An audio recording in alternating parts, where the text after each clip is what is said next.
I don't know what people were doing. Some of you would have watched one film called 12 Years a Slave. I'm sure some of you have watched that film. It's called 12 Years a Slave. It's about a man and his family. They were ordinary people like us, free people. And then one day, he fell into the wrong hands. These people knocked him out. By the time he woke up, he had chains. And he was sold as a slave. He went around telling everybody, look, I'm a free man. This is who I am. This is my business. This is my family. This is where I live. Nobody was interested. It took him 12 years before he could liberate himself. There's nothing he did not try and get back to his family. 12 years a slave. It's like fiction.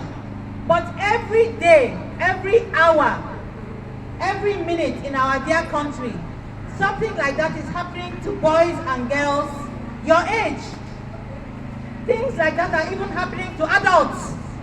You will say to yourself, it cannot happen to me. If somebody carries me, I will rebel, I will fight, I will deal with them. They cannot keep me. It's a lie. They will knock you out. They will put you on drugs. They will beat you for 7 days straight until you become so frightened you have even forgotten your name, you have forgotten where you come from. And then when they are sure that you are more afraid of them than you love your life and you love your family, that is when they will now sell you or send you to do whatever they want you to do. And what they are asking you to do is going to be easier than the punishments that they will deal with you. Some of them will tell you, if you like, leave this place. We know where your parents are. We know who your sister is. We know who your brother is. We know your father. We know your mother. We will kill them. If you leave us, we will do this, we will do that. Then what will you do? Evil. Evil. And these evil are not strangers. As she said, it's people we know. Uncles, aunties, friends, cousins, pastors, imams, community leaders. Just take advantage of you. Tell you, oh, you are struggling with school fees. Don't worry. Follow me to another town. I'll sort you out. I will send you to school. I'll get you a job. I'll help you travel abroad. Good things. And that's what they use to carry you. And once they have carried you, they know how to deal with you until they destroy your psychology. All this self-confidence that you have that makes you the floret boys that you are, they will make sure they beat it out of you. So, you need to be aware. The best cure for all this trafficking is prevention.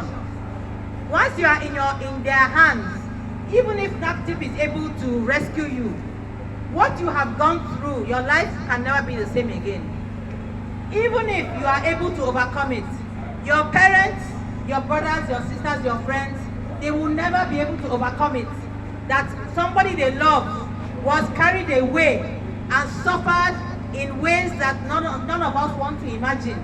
Your family and your friends can never get over it, even if you can try to get over it. So the solution is prevention. Don't allow yourself to fall into their hands. That's the first thing. The second thing is, trafficked people are all around us. How many of you have grown up in a house with somebody who is under the age of 12 working as a house help there? Some of you have people in your houses today that are under the age of 12 working there as house help. Somebody brought them to your family.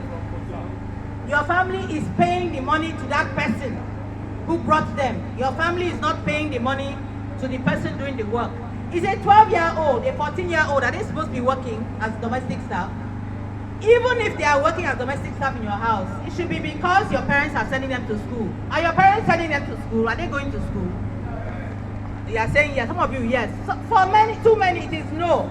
If you are sending them to school and then they are coming to help in the house, that one is no problem now. Madam. That one is no problem. But most of the time, they are not going to school. You have the older ones. They say, work for this person. They will teach you a trade. They will send you to vocational school. You will learn a trade. Once they find themselves there, even to get 1 day off in a week, they cannot get 1 day off. They don't have working hours. It's when a guy sleeps or madam sleeps, that's when they sleep. And if you like, don't wake up by 5 a.m. before everybody. And if Oga sexually harasses you, or the mega sexually harasses you, or the driver, when I say sexual harassment, you know what I'm talking about. The girl doesn't want, and she says no, and the man insists and forces himself on her. If somebody in that household, in that compound, sexually harasses her, nobody can do anything, nobody does anything. She cannot even go out of the compound. The gate man will lock the gate. For her to go out of the compound, the madam or the oga must give permission. What is she? She's a slave. And I'm saying she, it's not only women. There are men like that who are slaves. There are boys like that who are slaves. And there are too many girls like that who are slaves. So please, boys and girls, I did not know this before.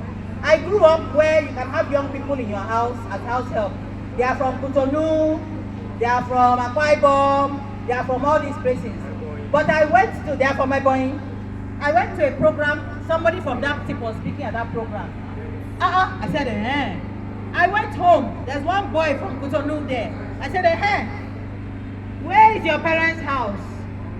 Who sent you here? Your salary, where are you getting your salary? That's when I found out the boy is not getting any salary. He does not know his parents' house. They took him from one village in Cotonou. They speak French. They carried him to Nigeria. They sent him to one agent sent him that he's a domestic staff. Somebody sent him to our house. So I now went to my mother. I said, Mom, this person is a slave. Oh, she said, what do you mean he's a slave? I said, he doesn't know his parents' address, no telephone number, no nothing. That's how she called the agent. Agent, where is this boy's family? That is how we solve that problem. So please, we need to be vigilant. If you see somebody like that in your compound, your neighbor's compound, in your house, ask questions. Nobody should work and they are not collecting the money for their work in their own pocket or in their own savings account. Nobody. If somebody else is earning the money from their work, that is what?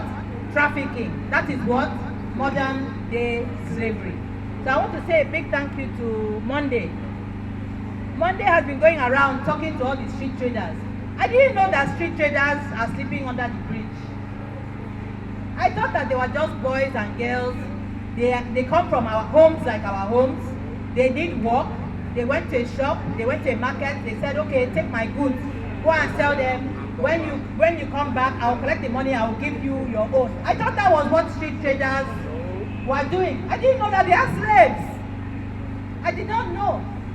All those young boys and girls, if you enter car or enter transport, you see people selling on the street, most of them have been trafficked. What kind of a life is that? Is that a life you like? So golden rule. We do for others what we want others to do for us. So if we're in trouble, we want somebody to help us. Those people are in trouble, we need to help them. Okay? And you can help them. Please, choose to challenge. Choose to challenge. When you see something strange, ask questions. And don't let anybody shut you up. Thank you very much. Wow, please, let's give her a round of applause once again. She has really done justice to it. And I believe by now, there might be some questions going on in your mind which you would like to answer. By virtue of this occasion, I'm not supposed to speak. I'm not a speaker. I'm just a moderator. But by profession, I am a travel consultant. And what we are saying here today really speaks to my industry a lot as a travel consultant. So any of you that says you want to japa, you want to travel abroad, you want to do this, you have to be very careful. A lot of people reach out to consultants.